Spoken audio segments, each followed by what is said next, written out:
We have Cantor Jacob Nemi with us this morning. And Hello. So I have we been do. kind of listening around in and trying to listen further ahead into the project that Shir Yaakov Fight is doing with his Psalms project. At least on YouTube, he has posted up through Psalm 66. It may be that he's gotten further um, on Facebook or in other places, but I found in one of his settings the phrase al mut. And I know that um, were talking about that in the context of it being very opaque in the beginning of Psalm 9, but uh, in the context that you find it in Psalm 48, it's very clear what the phrase al mut means because it is concerning death. Uh-huh. Mavet meaning death. Um, and I love Shir Yaakov's translation. He translates Elohim as isness, um, or in any case, and he gives two ideas around Hu Yenahagenu al Mut. That Samson Raphael Hirsch says that it's God leads us through death, meaning that really when we're concerned about death, that God is guiding us. And Rashi actually comments that God leads us like children, so that when it comes to things around death, we are so innocent and unknowing and uncertain, and so God leads us through things concerning death as if we were children discovering that death exists for the very first time. Okay. Ki ze Elohim, Elohim, Eloheinu, Eloheinu olam. Ki ze Elohim, Elohim, Eloheinu, Eloheinu olam. Hu yenahagenu, Hu yenahagenu, almut, almut. Yenahagenu, Yenahagenu, almut, almut. Ki ze Elohim, Elohim, Eloheinu, Eloheinu olam. Ki ze Elohim, Elohim, Eloheinu, Eloheinu olam. Hu yenahagenu, Yenahagenu, almut, almut. Hu yenahagenu, yenahagenu, almut, almut. Ki ze Elohim, Elohim, Eloheinu, Eloheinu olam. Beautiful. And I love the connection to Almut. As we discussed for this psalm, it's not so clear what it means, but some people do look at that Mavet Mut, the word for death. So good morning, everybody. So today we are going to start looking at personal Psalm 9. And maybe at the end of class today, we'll go over where we are for the next few weeks. But we're going to start doing personal Psalm 9s. That's a thing. And I just have to say, I was really moved by some of our conversations last week about the psalm and meaning. And as always, if people have other questions or thoughts as we're moving through even the personal ones, don't hesitate to ask them.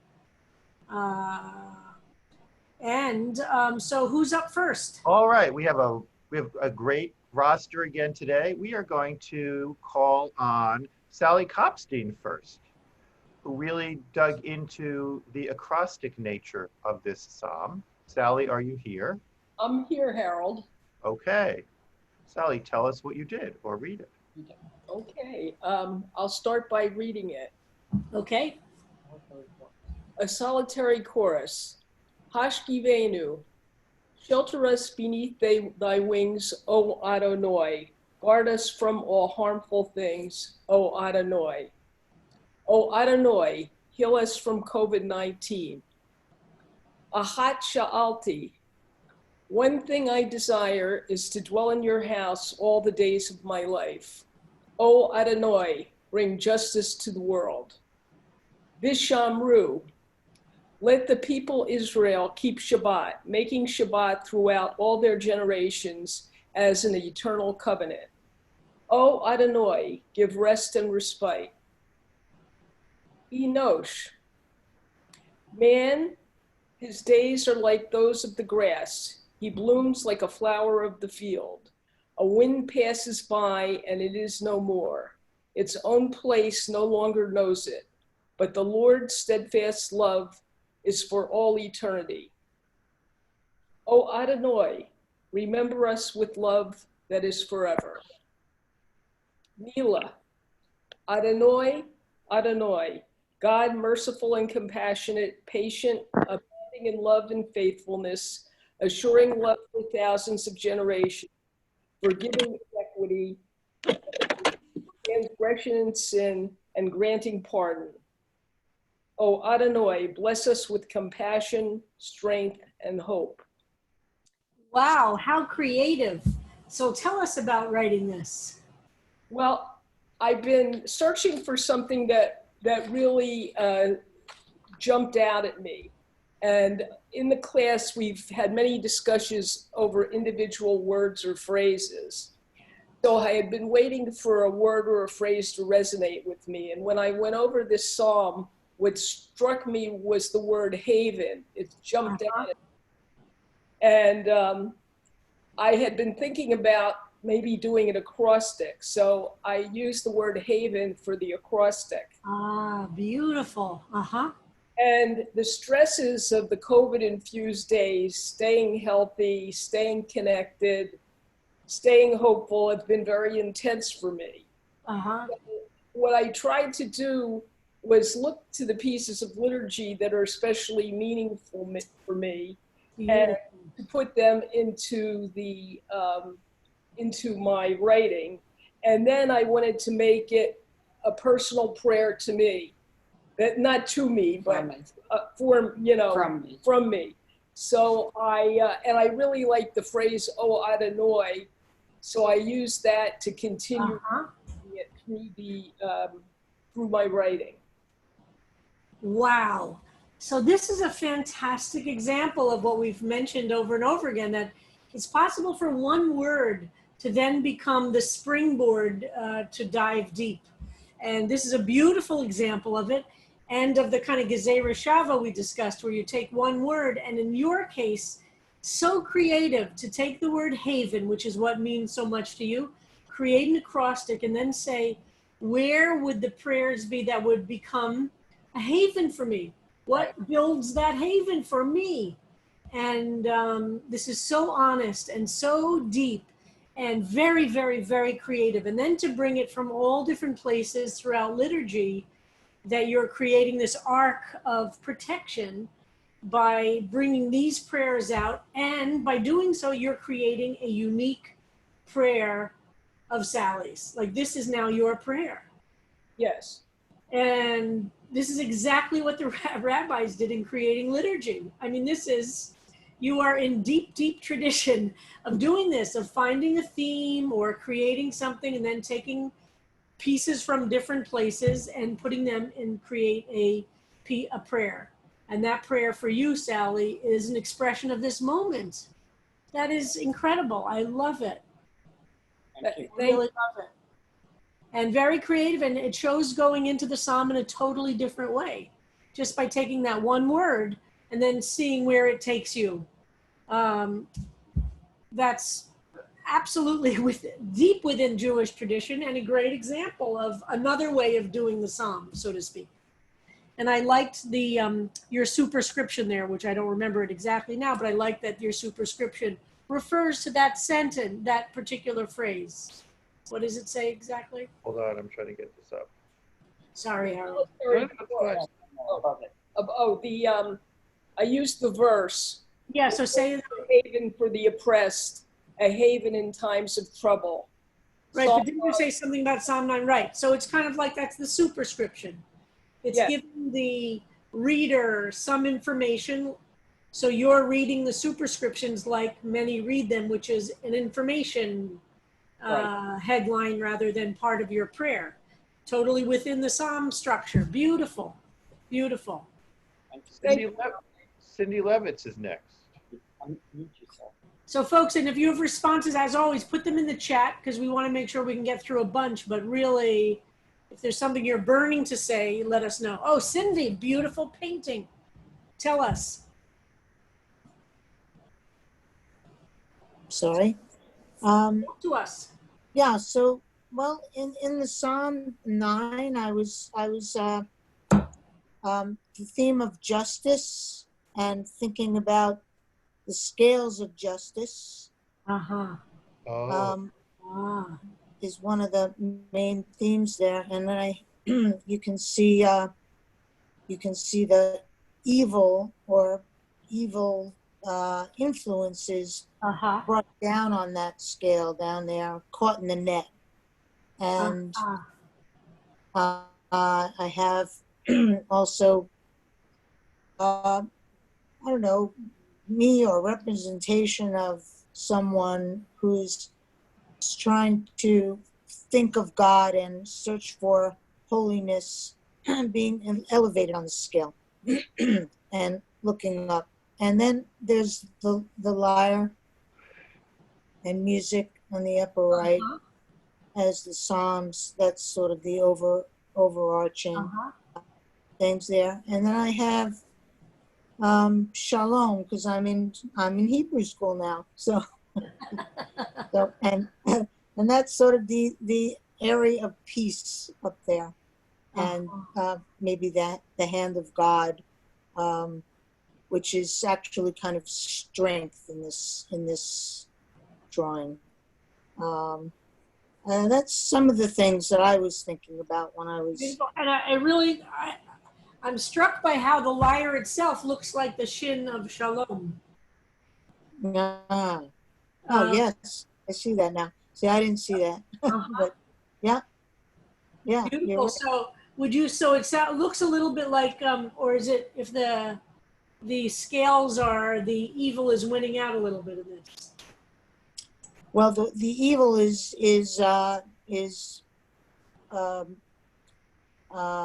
sinking down, right, and it's elevating the. I see. So that's a beautiful way to put it. And I do love the way the sky feels like this, the place of peacefulness, and the music is kind of between the human experience of evil and good and the sky itself. So music helps us. That's beautiful. Mm-hmm. Did everybody see? I meant Friday night that Sam was playing the oud, which is like flute, as we've discussed. So that just reminded me that oud itself is very similar to a lute. But as Sam told me before the service, he was playing a Turkish oud. Ouds from Arabic countries look a little bit differently. That I don't know if we have the part where the strings are over where the hole is in Arabic countries is a different shape than in Turkish countries. The instrument is the same, but whatever the opening is called in a string thing is shaped differently. So the one he plays is Turkish as opposed to traditionally Arabic. But Cindy, that is a beautiful, beautiful painting. And tell us what you used. Is that pastels or is it acrylic? Yeah, so I've been using drawing materials. So that's pastel, charcoal, graphite, some Conti crayon chalk. That's a whole combination. One does, but sometimes I've used beautiful watercolors. But in my apartment, I'm really not using paints in my, like oil paints or acrylics in my. Beautiful. But, and this is not that big. Beautiful. Love it, Cindy. Thank you. And what size is it? It's 11 by 15, I think, something like that. Yeah. Wonderful. Thank you. Wonderful. Rabbi, I'll just chime in and say, yesterday I got on a video performance of someone who did a remarkable half an hour with all sorts of very old medieval stringed instruments. And one of them was the Psalterian. And Rabbi Josh Breitzer from Brooklyn was one of the hosts for Five Boroughs Music. And we had a long discussion. And they said, oh, well, he said, that is what I would consider to be the Nevel. And so I can give a link to a recording where someone is playing the Psalterium / Nevel, and you can get a feeling for what one of these simple stringed instruments with a sound box sounded like. It was really gorgeous. The whole performance. And how many was strings were on it? That's a good question. I don't know. I'm looking for one with 8 strings. Then it'd be the Shminit that we. Neat. Well, actually, I'm now friendly with the performer, who was a gay man who said he had 64 of these instruments. The performance was about songs during the Black Death, surviving the Black Death from the 14th century, and he took it back and forth. But a fascinating collection of instruments. Sam said his lute has 11 strings. I don't know if that's a standard or if that's, I don't know what variety. I should ask him. Right. About whether ouds have different numbers of strings. All right, so let's go to some more text offerings. Let me see. Let's see what we have here. Yes, is Stacy Harris here? Stacy? Yes, I'm here. All right, hold on, let me get this to the correct viewing Zoom. Okay. Yeah, let's make it a little bigger, huh? Just for. Yes, Yes, a little bit of that. how's that? I like you very much. Thank you. Okay. One thing I thought I had no words for is how to seek peace. Memory, 20 years ago, July, last day of cancer treatment. Dwelling in joy beyond comprehension for 30 days. Sheol was the decompression from the fight. Prayed for unknown presence to be with me throughout my life, all the while condemning and praising. Present, I meditate on gratitude with another of which I cannot name. Joy is nuanced in my soul.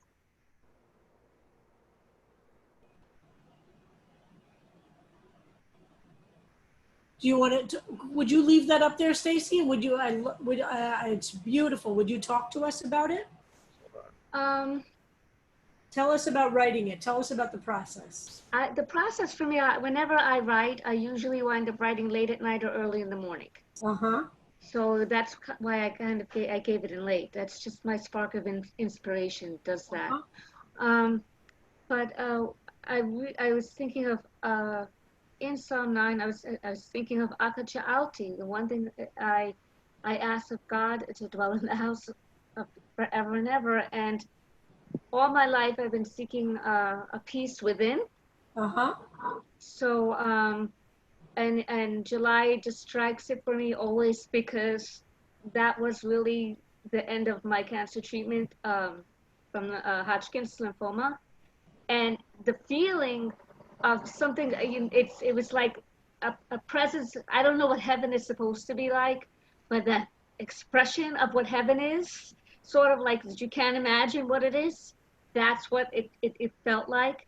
But as treatment for some diseases, once you're finished fighting, your body is exhausted, your emotional being is where it is.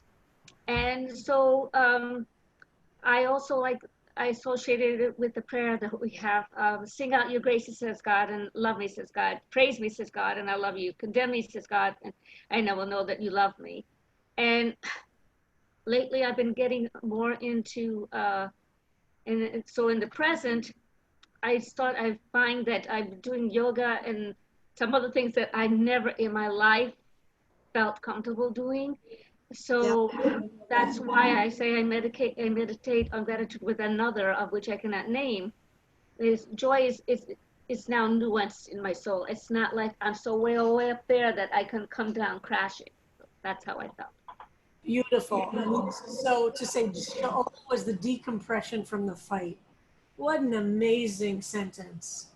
Thank you. Joy is nuance in my soul. This is really beautiful, Stacy. We really feel the place in which you experience these is so powerful from the words you use. Thank All you the so while condemning and praising. That is such a human expression of a relationship with God, isn't it? And I guess, Yes. and knowing that that prayer from Friday nights is meaningful to you. Very beautiful. Thank you so much, Rabbi. I appreciate it. Really beautiful, Stacy. Thank you. Listen, I think there's a reason people write either late at night or early in the morning. I think there's a way that creativity for many of us, needs a little bit of I think it's a little bit like why slichot is good late at night. There's something about, the state of our soul when it's dark or the world is a little distant. And I do think that waking up early, people, I think, sleep a lot, thinking and being creative in our sleeping moments. And you wake up sometimes, many of you have mentioned you woke up and just wrote something that poured out of you. Probably it was churning inside, all night long. And our sleep was a way that it was digesting and creating. And that's why a lot of writers, really, they really respect those early morning hours very much and try and write. Anyway, so I think paying attention to when you feel the most creative and making that space for it so it doesn't get lost is really important. So thank you for this, Stacy. Thank you. Stacy, make sure you look through the chat. There's some lovely, lovely comments from the class. Okay, I appreciate that. Thank you. Oh, let me put on. Robin? Oy vey nishmatenu. I hope I said that right. Yes. I'm also studying Hebrew. The enemies of our soul. The nations sink in the pit they have made. Their own foot is caught in the net they have hidden. A shameful nation poisons my soul. Blind to your light, I forget eternal truths. Compassionate paths exist. Choice is a courage. You give direction for righteous response. Expanding and constraining nets of my design drive me to despair. False gods inhabit my soul, the enemy within giving rise to fear and resentment, habitually entrapped by bondage to self. I make everything personal except you. Juxtapose a pit and a gateway. To see light, I must look beyond myself to the world of your creation. Ever-changing, life-giving. Turn and revolve my soul. Broaden my orbit. I will sing you praise. Wow. Talk to us a little bit. I love that acrostic there. So it just, in Mia's class, that she gave us a reading exercise. Oy vey nishmatenu came up the same day as we read this psalm. So that sort of got it going. And I should have put quotes around turn and revolve my soul. That was a throwback to Norman Fisher's translation in Psalm 6. But I think, a big part of it was that for me, a lot of the temporary feels permanent. And Dr. King's daughter said we should refer to the president as 45, just a temporary thing. And a lot of the stuff that's permanent or eternal feels temporary. And so it was like playing with that. So that's it. I think that's a big part of what the Psalms explores, as I've said, the sense of in our human limitations, what we experience, we imagine is eternal. But part of the truth or the depth of the language of the Psalms is to keep reminding us that our experience is by definition narrow, limited, and ultimately ephemeral. And that's hard to imagine because we experience so much pain. Like this sentence you have, a shameful nation poisons my soul. How could it not? That's such a powerful feeling of what we're all experiencing right now. And this is very beautiful. Expanding and constraining nets of my design drive me to despair. What a fantastic use of this image from the Psalm, but to your own personal experience of it. False gods inhabit my soul, the enemy within, giving rise to fear and resentment, habitually entrapped by bondage to self.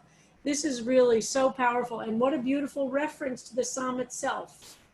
I really love what you're doing with this, Robin. And I think to see light, I must look beyond myself. I agree with this. Sometimes our own worlds feel so crushed, and that takes the kind of courage you mentioned up above to be able to look beyond ourselves. Wow. And then to move from the beginning of the Psalm, this arc is very beautiful. The beginning of the Psalm is dark, is a shameful nation poisons, I'm blind, I forget eternal truths. But by the end of the Psalm, if this work you're doing, you get to a place of, I will sing your praise. Ever-changing, life-giving. Beautiful. Thank you. Sherry. Thank you, Robin. Really beautiful. Sherry. Hi, I'm here.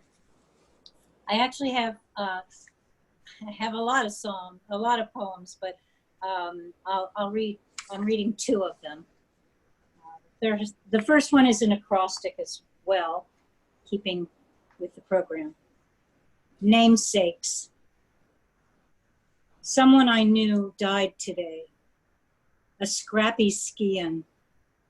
Like David in the midst of battle, he set about slaying the fossil fuel Goliath, combated prisoner abuse. Each word pierced enemies. Like an everyman, he cherished his wife, his children, wife. Remember his humor, devotion, deeds incomplete. Rejoice. Don't cry, little ones, your path is paved, woven into the fabric you wear within. You may forget his face, his full name, his hugs. It's okay. Fierce in the face of death, emptied of his powers in the end, lying on a bed wrapped in the limbs of his beloveds, tears abounding, he surrendered. Do not remember his name. He has not perished. Nameless, he rises. Remember these names instead: Rasputin, Hitler, Agrippina, Caligula, Haman, Attila, Genghis Khan, Osama bin Laden, Stalin, Nero, Pol Pot, Amin Hussein, too evil to perish. Always say their names, obliterate their deeds. Forgotten names of the good do not diminish them. In time, when we forget evildoers, we resurrect them, forever and ever doomed to repeat. Climb toward the gates of Zion, but learn the evil names, obliterate their paths. Death whispers his name today. Tomorrow he will guide us one step closer. Sherry, do you want to read the second and comment on both, or comment on the first and then the second? I don't care. I guess it's easier to read the second because it's there. And also, are they related? The ones? No, No. they're Okay. not at all related. So why don't you read two and then talk to us about both? Okay. They, their. A name. Say their name. Say it until eternity meets the gates of death. Born with a name assigned to you with love, but others' expectations, carried like a boulder until changed by you to flow like waters of your soul, denied no more. A hymn to who you are. Exalted name. My name is but a name. Their name, exquisite. Forever felt. This gift to those who sing them. Wow. All right, speak to us. Yeah, keep this up on the screen, Harold, so we could remember. Thank you. Well, obliterating the names of the evil, that really, the whole concept just jostled me, and I have all sorts of different feelings about that. And in the midst of this, a dear friend and our next door neighbor passed away at 50. And so anyway, these are two of my ways of, this is my way of dealing with it. It is an acrostic, it's my name. Of course, this poem isn't about my name, but I thought it would be great. I see in the first verse. I see. Yeah, and then felt is the second verse, and then the third and fourth is Stratfield. But I didn't see the that. point is it's about someone else, not me. Uh-huh. And so what does that matter? And I guess my thought is that if it's the deeds of the good, John Lewis died after that, but if John Lewis's name somehow is gone, or Martin Luther King, the deeds have paved, they're like the foundation, and we keep going. But the evil is motivated, for example, with Trump. It's important to understand the motivation behind it to ensure it doesn't happen again. It's who Hitler was that allowed this to happen, that allows the underbelly to come out. So anyway, that's why I wrote this poem. And you know, there is a tradition to put the author's name in a poem, even if the poem is not about the author. Lecha Dodi, right? Lecha Dodi is a good example of that, exactly. But it's how the author would make sure their name would be remembered, even if the poem was not at all related to the author. It's just, how do you make sure you're remembered? And that's fantastic. Oh, so talking about the second, why don't we talk about the first one first and then the second one, since they're so different, Harold? Yeah, so it's different. So I think this is we've talked a lot about where that phrase that's in Psalm 9 about Shemam Machita, their names you have blotted out. So this is a fantastic way to explore that, this whole issue, but we have their names. Too evil to perish, always say their names, obliterate their deeds. So I love the way you're playing with this. It's not their names, it's their deeds we have to obliterate. And so I think this is a fantastic, again, you're taking a piece of the psalm that really got into you. In this case, kind of disturbed you, or it wasn't comfortable. And you're exploring that discomfort, and you're coming up with a whole new psalm, but it's in reaction. And I like to think that the text has, I'm not sure what word to use, that both the negative reactions and the positive reactions in some deep way are intended by the text. I feel like it's all there. That a negative reaction is not a bad thing. It's there to get our juices going, getting us to think. Almost like a negative example sometimes is there to evoke a strong response. Do you know what I mean? Mm-hmm. So I love this response that you're debating. No. It's not about the name. It's about the deeds. That's a fantastic, and you explore that in this psalm. So I love that one sentence in Psalm 9 feels like it resulted in this whole exploration. Sherry and I had a lot of discussion about the question of, do you remember a name or not? Is that important? And while I agree with Sherry that you must remember the names of those who are evil so that history does not repeat, I think our disagreement was whether the names of those who were heroes or good people, certainly their deeds go on, but we attach, in my opinion, we attach to their name their deeds, and that's the way we remember the deeds. Yes, the deeds would go on without the name, but the name is important there too. Whereas I think, we disagreed on that one, but we had a lot of discussion about the importance of names. I think it's something that's unknowable on some level. There's an interesting piece in today's New York Times in the sports section, which I don't usually read, about a black football player from, I don't remember what college. I mean, I think it was Iowa State or Iowa something. And he was killed in 75, 100 years ago. I don't remember exactly, on the field. And it's never been clarified whether the attack on him football was more brutal then, and people were there were no physical body protective equipment, and he was basically trampled to death. But there were very few black players, it's the only college stadium in the country which is named for a black person. And at that time, there were so few black players and his name was forgotten. And then in recent years, somebody saw there's a small plaque to him in the stadium, and he did the research, and they've renamed the stadium in his honor, and it was very moving. So I think look for that article, because it is a whole exploration of this question of, so in his case, he was a black football player who was breaking the color line of football, completely forgotten, and it's just a very interesting exploration of this question about names.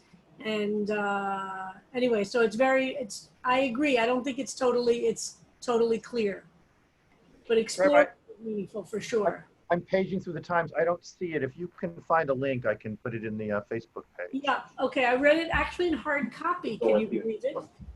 Oh, well, if you just give me the title, we should be able to So it was on find the front page of the sports section. Maybe it was yesterday's paper. You know, I can't quite keep, I'll check. I'll find it and send it to you. It was very, very, very interesting. And the whole thing was a discussion of, and that it's the only stadium in the country named after a black person of a sport, honestly, that's now, I think.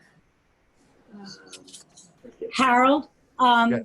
I have another poem up there. They there, which There. Yeah. And we're going on to that one, and I guess I forgot, but that's an acrostic as well. That's just an A to G, which is when I ended it. And this All right, one. so talk to us about it. Harold, I just sent it to you. Thank you. So maybe Iowa State. Okay, go ahead. That's okay. This is just, you know, this concept of transgender and they and their, and I've been trying to get myself very comfortable with that, and there may be a pregnancy in our family, and the idea of not assigning a gender, even though there might be a birth gender to a child, and permitting that child to really grow into whatever gender they feel comfortable with. So that's a discussion we've been having in our family. So this poem was basically about the courage it takes for people to choose their own name, and how much that means to the world. And I love it's both about that and just to say their name. This has become such a powerful slogan in the moment of when people are, and by the way, the headline for this article is "A Stadium in Iowa State Says His Name, Jack Trice." It's like the whole thing of saying a name and the power of that. Beautiful. Beautiful. And I just put the I just put the article in the Facebook page so everyone can find it. Yeah, Dorina, yes, the man spoke with. Say it again, Sherry. I didn't understand that. Oh, I'm sorry. Dorina had something in the chat, and really the impetus for this in our little breakout group for the new members, there was a young Mexican man who's transgender and had felt so lost and found us. And actually, Dorina mentioned every Friday night to services. Yeah, it was so that actually helped engender this as well. Beautiful. Michael Goldstein. I'm here. I just want to say before I start that Adonai, the Lord God, as you know from previous comments that I've made, I believe in the good, not a white bearded high on high. So as Speaking you of see, which, Michael, you're looking more and more biblical, gotta tell you. since COVID-19, I'm just deciding to do this. I'll shave it off when it's over. No, it's beautiful. You look like a biblical prophet. I love it. Uh-oh. Well, anyway, what I'm saying is, as I read this, every time you see a capitalization, it's because I'm talking about the good. All right, here we go. Okay. With my entire being, I worship you. Remembering all your goodness, I sing about it to the heavens. My foes. Oh, I'm so sorry. Yeah, please mute. Start again, Michael. Start again. Start at the top. With my entire being, I worship you, remembering all your goodness. I sing about it to the heavens. My foes retreat, stumble, and disappear when you face them because you make honest and true decisions, penalizing countries, causing evil to perish. You have erased them from existence, cursing them forever. Evildoers are uprooted into oblivion, leaving no legacy. God exists eternally from on high, ready to make decisions about earth, holding nations to justice. God gives strength to the downtrodden in their strife. You do not forget those who pray to you and believe in you. We sing anthems to the Lord in the promised land, recounting goodness worldwide. God ministers to the wounded, remembering the moans of the undemanding. Please, God, observe how my enemies cause me pain. Rescue me from bad dreams so that I can sing psalms to you at Mount Zion, resulting in the joy you instill in me. Nations who foster injustice fall into the traps they have created, snared by their own deceptions. Very nice. God is righteous, and wrongdoers are caught in their own handiwork. Now, a musical fanfare, Salah. I love that. Right. Oblivion welcomes the wicked, as well as those who ignore justness and goodness. Hold on to your faith. The humble will be remembered. Needs of the downtrodden will always be with us. Please, God, don't allow humans to dominate. Let all peoples be subject to your good judgments. Remind humans that otherwise hell awaits them. Selah. Beautiful, beautiful. Talk to us. Well, as you know, I like to do Process. I like to do line by line interpretation, so that's why it's so long. And as I said, Long song. That's good. I come into all of the Psalms feeling that God is the good. And so I tried to reflect that in my translation of what this is. And doing the good, and I presume that always means the 10 Commandments. If the basic to being righteous is to follow the 10 Commandments. Am I wrong in that? That's your trend. This is you, Michael. You can't be wrong. Thank you very much. This is you, Bubala. We want to hear what you think. Yeah, that's what I think, is that, Okay, good. that God gave us the 10 Commandments. That is the good. And as Albert Einstein was quoted as saying, God doesn't play dice with the universe. In other words, there is a formulation to what goes on in the world. And for him, God is the good, I think. Yeah. That's my belief. So Thank you for... Yeah. So I like very much how you stick to the psalm. I think this is and we can see how exciting it is that we have all these different ways of doing it in class, and there isn't one right way to do it. But by your doing this way, you're showing how you're going line by line and creating your own interpretation. Nations who foster injustice will fall into the traps they have created, snared by their own deceptions. Boy, we hope that's true, right? I mean, that's a very powerful, and I believe that's what the psalmist is saying. And I do like God is righteous and wrongdoers are caught in their own handiwork. You know, the phrase, give them enough rope and they'll hang themselves. Of course, they're going to do a lot of damage in the meantime. But I love that you see this as then there would be musical fanfare. Like that's the headline. That's the bumper sticker. That's the neon lights of the psalm, right? That line, God is righteous and wrongdoers will be caught in their own handiwork. That's the neon lights. And everything else is a little bit of commentary.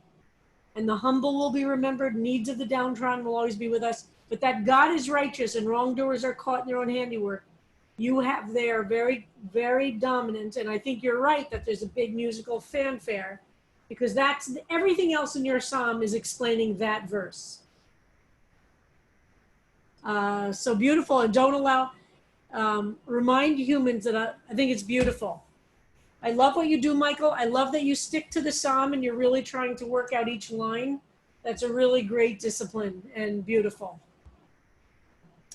And I love that we have all these different examples of how the psalm relates to our souls. So we are at time, and I did want to say that this is the beginning of the 18th week of our captivity, where we sing our songs. And I will let Cantor Nimi sing us out with what I believe is also from the Psalm for Monday. Is this not true, Cantor Nimi? This is the Psalm we sing. 48 is 48 the Psalm for Monday? I don't know. I looked in my Siddur. It's the Psalm for Monday. Wonderful. So it actually, As it happens, tomorrow I'm going to be doing something from the Psalm for Tuesday, so I didn't realize I was going to do that 2 days in a row. all right, let me pull this up. And just to comment on, somebody had asked a really good question about Shir Yaakov's translation of God's name in this setting as isness. There's some really good scholarship suggesting that sometimes when the word Elohim is used in some of the middle Psalms, like 42 to 72, which is sometimes called as the second book of Psalms, that it actually is an editorial thing where it was once Yud He Vav He, the four-letter name of God, that was replaced with Elohim, which is where you get these weird phrases of Elohim Eloheinu, which is a very strange phrase. So he then, in his translation, translates that as if it was Yud He Vav He, and so he goes with isness, relating it to the verb to be. Ki Elohim, Elohim, Eloheinu, Eloheinu olam. Ki Elohim, Elohim, Eloheinu, Eloheinu olam. Yenahagenu, Yenahagenu, Almut, Almut. Yenahagenu, Yenahagenu, Almut, Almut. Elohim, Elohim, Eloheinu, Eloheinu olam. Elohim, Elohim, Eloheinu, Eloheinu olam. Yenahagenu, Yenahagenu, Almut, Almut. Yenahagenu, Yenahagenu, Almut, Almut. He's Elohim, Elohim, Eloheinu, Eloheinu olam. Beautiful, beautiful. Thank you, Jacob. Thank you so much. All right, everybody. Thank you for today. Thank you for this wide range of beautiful expressions of your souls. And thank you for trusting the class with them. It's so beautiful to study with all of you. Thank you. So see everybody tomorrow. Tonight.